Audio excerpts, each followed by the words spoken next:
शादी के 14 महीने बाद मैंने अपने पति को एक दुर्घटना में खो दिया।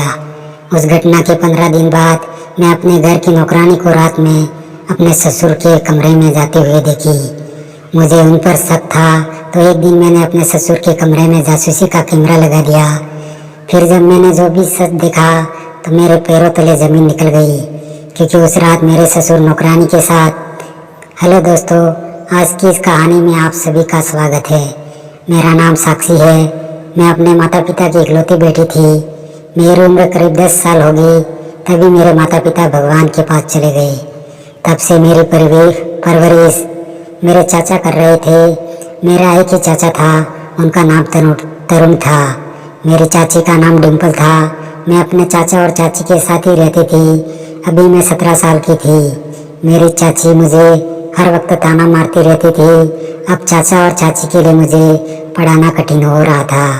मेरी चाची मुझसे हर वक्त कहती रहती थी कि तुम्हारी वजह से मेरे पति बच्चे पैदा नहीं कर रहे हैं।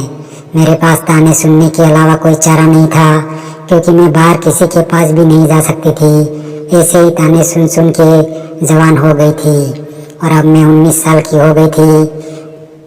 तभी चाचा और चाची ने मेरी पढ़ाई बंद करा दी और चाचा मेरे लिए लड़का ढूंढने लगे। मेरे चाचा ने एक लड़का पसंद भी कर लिया, लेकिन मुझे उस लड़के को दिखाया नहीं जिससे चाचा ने मेरी शादी तय की थी। मैं अपनी शादी के दिन ही अपने पति से मिली। मेरे पति दिखने में बहुत सुंदर थे। उसका नाम राघव था। मेरे ससुराल में मेरे सास नहीं थी। मैं मेरे पति, ससुर जी तथा एक नौकरानी थी। नौकरानी का नाम दिव्या था, जो मेरे पति के घर कामकाज करती थी और वह वहीं पर रहती थी। मेरे पति का शोरूम का बिजनेस था। मेरे पति अपने काम के सिलसिले में महीने में कुछ दिन बाहर ही रहते थे। मेरा वहाँ कोई काम नहीं था, क्योंकि घर में नौकरानी थी। इसके अलावा मेरे ससुर घर पर सब्जियाँ ले आते थे। मेरे ससुर मुझे कभी घर से बाहर अकेले नहीं जाने देते थे। वह मेरे पिता की तरह मेरा ख्याल रखते थे।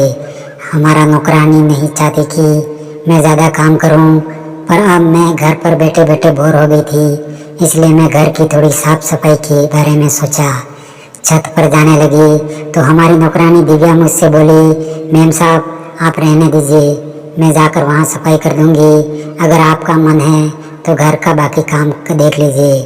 मेरी शादी को 3 साल हो गए थे, लेकिन मेरी शादी के बाद से मेरे चाचा और चाची एक बार भी मेरे घर नहीं आए थे और ना ही खोल करके हाल चाल किए। मेरे ससुर एक बार मार्केट गए हुए थे, तब उनकी मुलाकात मेरे चाचा और चाची से हो गई थी और चाची के साथ में एक 2 साल का प्यारा सा बच्चा था। तब चाचा ने मेरे ससुर को बताया कि ये उनका बेटा है। जब मेरे ससुर मार्केट से घर लौटे तब उन्होंने मुझे यह सब बताया। सुनते ही मैं रोने लगी और अपने आप को कोसने लगी कि एक चाचा ही है जो मुझे पाल पोस कर शादी करवाई है और आज मेरा एक भाई भी हो गया है। लेकिन चाचा या चाची किसी ने मुझे बताया तक नहीं। इसलिए मैं अपने भाई से बात करने के लिए अपने घर फ़ोन लगा दी।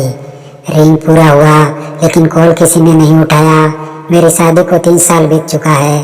कई बार मेरे पति रात को देर से घर आते थे तो मैं उनके इंतज़ार में जागती रहती हूँ। एक बार वह बहुत ही लेट हो गए। मैं अपने कमरे में बैठी बैठी बहुत बोर हो रही थी, इसलिए मैं थोड़ा टहलने के लिए बाहर गई तो मेरे घर की नौकरानी दिव्या मेरे ससुर के कमरे में जाती हुई दिखी। इतनी रात को वह मेरे ससुर के कमरे में क्या करने वो गई थी, मेरी समझ में कुछ नहीं आया। काफ़ी देर तक इंतज़ार करती रही। बहुत देर के बाद जब वह बाहर आई तो मैंने उसको देखा कि वह ज़ोर ज़ोर से हंस रही है। मैंने उससे कहा, तुम यहाँ क्या कर रही हो? तुम इतनी रात को ससुर जी के कमरे में क्या करने गई थी? तब दिव्या मुझसे बोली, मैम साहब घुटनों के दर्द से परेशान हैं, इसलिए कभी कभी मैं उनके पैरों की मालिश करने उनके कमरे में जाती हूँ। आज उनके घुटने में बहुत दर्द था, इसलिए मैं उनकी मालिश कर रही थी। दिव्या से कुछ कहने ही वाली थी कि तभी मेरे फ़ोन पर मेरे पति राघव का फ़ोन आ गया। फिर मैं उनसे बात करते हुए अपने कमरे में चली गई। उस रात राघव को काफ़ी देर होने वाली थी तो उसने मुझसे कहा कि अगर हो सके तो मैं सुबह ही आऊँगा। मेरे इंतज़ार में मत बैठे रहना। राघव का फ़ोन करते ही मुझे नींद आ गई। अगले दिन ऐसे ही बीत गए। अब मैं और राघव माता पिता बनने वाले थे। हमारे घर में एक नन्हा सा बच्चा आने वाला था। मेरी गर्भावस्था के दौरान राघव से जितना हो सके वह मेरे लिए अपने काम से समय निकाले। जब वह नहीं होते तो मेरे ससुर और नौकरानी दिव्या होते थे, जो मैं नहीं चाहती थी। जल्दी में 8वें महीने में पहुंच गई थी। 8वें महीने में हर लड़की अपने घर चली जाती है, लेकिन मेरा ऐसा सौभाग्य कहाँ था। शादी के इतने अरसे बाद भी चाचा और चाची मुझे देखने तक नहीं आए, यहाँ तक कि एक कॉल तक नहीं किए। फिर मैं किस मुंह से अपने बच्चे को जन्म देने के लिए अपने मायका जाती। मेरी हालत धीरे धीरे कटित चली जा रही थी। मुझे इस समय लगने लगा था कि मैं बहुत बीमार हो गई हूँ। यहाँ पर कि मुझे ऐसे भी लगने लगा था कि मैं अपने बच्चे को जन्म नहीं दे पाऊँगी। इसलिए मैं एक अपनी माँ समान चाची को देखना चाहती थी, लेकिन यह संभव नहीं था। मेरे पति राघव मुझे समझाते हुए बोले कि तुम इसकी चिंता मत करो, तुम हमारे बच्चे को यहीं जब मैं तुम्हें कुछ भी नहीं होने दूंगा। मेरे पति की बातों से मुझे थोड़ी हिम्मत मिली। 9वें महीने के कुछ दिन बाद मुझे प्रसव पीड़ा शुरू हो गई। मेरे पति और ससुर मुझे तुरंत अस्पताल ले गए।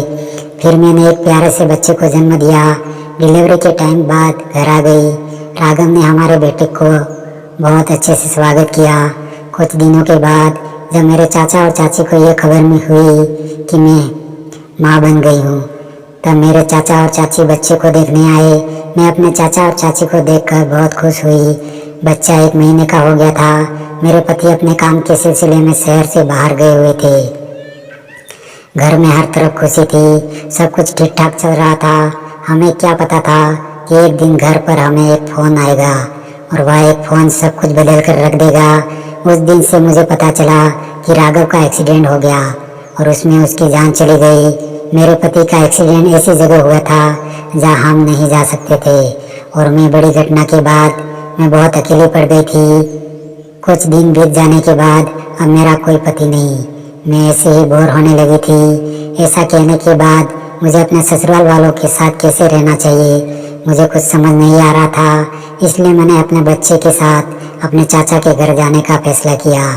मेरे ससुर मुझे मेरे चाचा के घर जाने देने को तैयार नहीं थे, लेकिन मैंने उनसे कहा कि मैं यहाँ रहकर अपने पति को याद करती रहूँगी। मैं पागल हो जाऊँगी अपने पति की याद में, इसलिए मैं अब यहाँ नहीं रहना चाहती हूँ। अपने ससुर को बहुत समझाने के बाद भी मेरे कुछ सुनने को तैयार नहीं थे। तभी नौकरानी दिव्या मुझसे कहा, मैम साहब, आपका ससुर अभी जिंदा है, आपकी देखभाल अच्छे से करेंगे और आप अपने बेटे को देखकर अपने जीवन जी सकते हैं, और इससे आपके बेटे अपने असली पिता के घर पर ही रहेगा। कि आप यहाँ से क्यों जाने की बात कर रही हैं?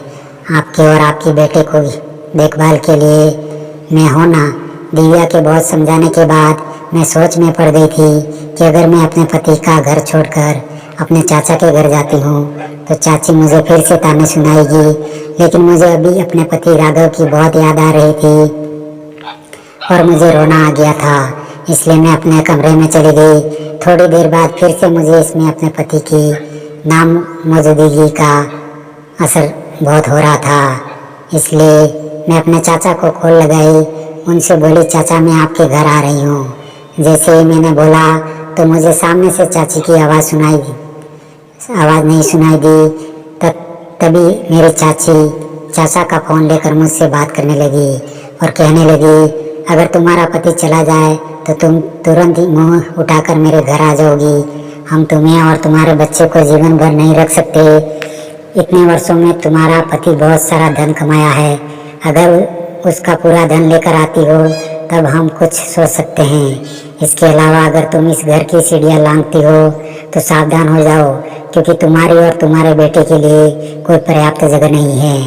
इतना सुनने के बाद मेरी आत्मा ने मुझे कुछ भी कहने की इजाज़त नहीं दी और चाचा ने भी चाची की इस बात पर कुछ नहीं कहा। मेरी ना चाहते हुए भी अपने ससुराल वालों के साथ रहने का फैसला किया। मैं अपने पति को हर वक्त याद करती रहती थी। मैं अब अपने बच्चे के लिए ही जी जा रही थी। यह सब ज़्यादा सोचने से मुझे सिर दर्द होने लगा था, तो मैं ऐसे ही रोती रोती सो जाती। दिव्या दिन में भी मेरे बेटे का ख्याल रखती थी।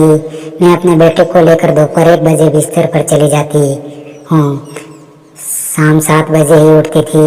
मेरे बेटे की देखभाल बहुत अच्छे से कर रही थी। एक दिन मैंने अपने बच्चे को अच्छी तरह से देखा, तब मुझे एहसास हुआ कि मेरा बेटा अचानक हल्का काला दिखने लगा है। मैंने दिव्या से कहा, दिव्या देवी अचानक ऐसी क्यों दिखने लगा है? इस पर उसने कहा, मेम साहब यह अभी छोटा बच्चा है, साल भर में इसका रंग बदलता रहेगा, इससे डरने की कोई बात नहीं है। दिव्या का मतलब मैं अच्छे से समझ गई थी, इसलिए मैंने अब सरदर्द की गोली लेना बंद कर दी। इससे अब धीरे धीरे मेरी नींद कम होती जा रही थी। दिव्या बहुत जिद कर रही थी कि मैं बच्चा उसे दे दूं, लेकिन अब मैंने अपने बेटे की देखभाल खुद करने का फैसला कर ली थी। एक दिन मैं और दिव्या बच्चे के लिए कुछ कपड़े खरीदने के लिए बाजार ले गए। वहाँ से लौटते समय की दुकान पर मेरी नज़र पड़ी, मेरे पति जैसे दिखने वाले एक आदमी पर पड़ी। मुझे ये महसूस हुआ कि मेरा वापस आ गया, इसलिए मैं तुरंत दिव्या से बोली, दिव्या जरा देख तो सही। वह मेरा पति ही ना दिखने के बाद दिव्या ने मुझसे कहा कि मैम साहब उधर तो कोई आदमी ही नहीं है। मैंने दोबारा उधर देखा तो सच में कोई नहीं था। मैं अभी भी राघव की यादों से बाहर नहीं आई कि शायद इसलिए मुझे ऐसा महसूस हुआ। उसी दिन की रात में मेरा गला सूखने लगा था, जिसके कारण मेरी नींद आधी रात को खुल गई। क्योंकि मेरा कमरे में पानी की बोतल नहीं था, तो मैं पानी लेने अपने कमरे से बाहर आई। तभी मैंने एक महिला को नाइट गाउन पहने हुए देखा। वह मेरे ससुर के कमरे की तरफ जा रही थी। हॉल में अंधेरा होने के कारण उसका चेहरा ठीक से नहीं दिख रहा था। वह मेरे आगे अपनी पीठ करके जा रही थी। अपने ससुर के कमरे पर गई, तभी वह मेरे ससुर के कमरे में दाखिल हुई। मैं जाकर अपने ससुर के कमरे की तरफ देखी तो अंदर से कोई आवाज़ नहीं आ रही थी। मैं इस वक्त बहुत डर गई थी, इसलिए मैं यह सब बताने दिव्या के कमरे में गई। लेकिन वहाँ जाकर देखा तो दिव्या अपने कमरे में नहीं थी। अब मुझे समझ नहीं आ रहा था कि रात को मेरे घर में क्या हो रहा है। मैं फिर चुपचाप अपने कमरे में चली गई। अगली सुबह दिव्या की गोद भराई हो रही थी और मेरे ससुर बाहर गए हुए थे बगीचे में पेड़ों को पानी देने। फिर मैं दिव्या के कमरे में गई और अपनी नज़र दौड़ाई तो दिव्या के कमरे में एक फैंसी नाइट गाउन गिरा पड़ा था। यह नाइट गाउन देखकर मुझे उस पर शक होने लगा था। मुझे देखना था कि दिव्या मेरे ससुर के कमरे में क्या करने जाती है, इसलिए मैंने उन दोनों की जानकारी के बिना अपने ससुर के कमरे में एक गुप्त कैमरा लगा दी। और रात के खाने के बाद मैंने दिव्या से कहा, मुझे सिर दर्द हुआ है, इसलिए मैं सिर दर्द की गोलियां लेकर सोने जा रही हूँ। इतना कहकर मैं अपने कमरे में चली गई और कमरा बंद करके अपने मोबाइल से कैमरे को कनेक्ट करके मोबाइल पर देखने लगी कि मेरे ससुर के कमरे में क्या हो रहा है। अभी मेरे ससुर अपने कमरे में अकेले लेटे हुए थे, लेकिन अगले कुछ मिनटों में दिव्या एक आदमी के साथ उनके कमरे में आई। वह शख्स अपना चेहरा कपड़े से ढका हुआ था, लेकिन जब उसने अपने चेहरे से कपड़ा हटाया तो उसे देखकर मेरे पैरों तले जमीन खिसक गई, क्योंकि वह कोई और नहीं बल्कि मेरा पति राघव था। लेकिन मेरे ससुर उन्हें राजू कह रहे थे। फिर मेरे ससुर ने मेरे पति से कहा, राजू तुम्हारी नई जिंदगी कैसी चल रही है?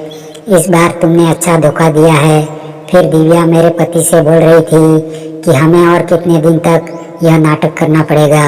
तभी मेरे पति राघव ने कहा कि कुछ ही दिनों में हम उसको और उसके बेटे के लिए एक बड़ी डील करेंगे। तब तक तुम शांत रहो, तब तक तुम उन्हें ऐसे ही भटका के रखने के लिए यह नाटक करना होगा। अब मैं समझ चुकी थी कि झूठे लोग मुझसे शादी करने का झूठा नाटक कर रहे थे। राघव के साथ कोई दुर्घटना नहीं हुई थी, बल्कि एक प्लान के साथ मेरे से शादी किए थे। अब कैमरे में तीनों का असली चेहरा कैद हो गया। मैं यहाँ से निकल जाना चाहती थी, क्योंकि इससे पहले कि उन लोगों को पता चले कि मुझे उन पर शक है। इसलिए रात के अंधेरे में मैं अपने बच्चे को लेकर धीरे धीरे उधर से निकल गई। दिव्या मेरे पति और ससुर एक दूसरे के लिए कुछ भी नहीं थे। वे एक दूसरे धंधे के पार्टनर थे। उनका धंधा मेरे जैसे युवा लड़कियों को फंसाना और उन्हें विदेश में भेजना था। जैसे ही मुझे उन लोगों पर शक हुआ तो मैंने यह आइडिया अपने चाचा को दिया, और इस बार मेरे चाचा ने मेरी बात सुन ली। उन लोगों ने मुझे और मेरे बेटे को बेचने की योजना बना ली थी।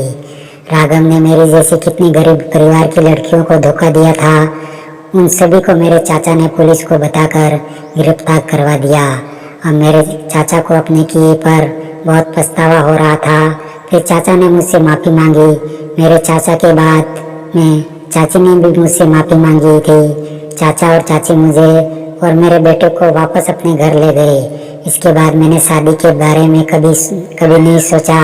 चाचा ने मुझे आगे की पढ़ाई करने में मेरी पूरी मदद की। आज मैं एक समाज सुधारक के रूप में काम कर रही हूँ। उस तरह की घटनाओं को रोकने का प्रयास हमेशा करती रहूँगी जो मेरे साथ घटी।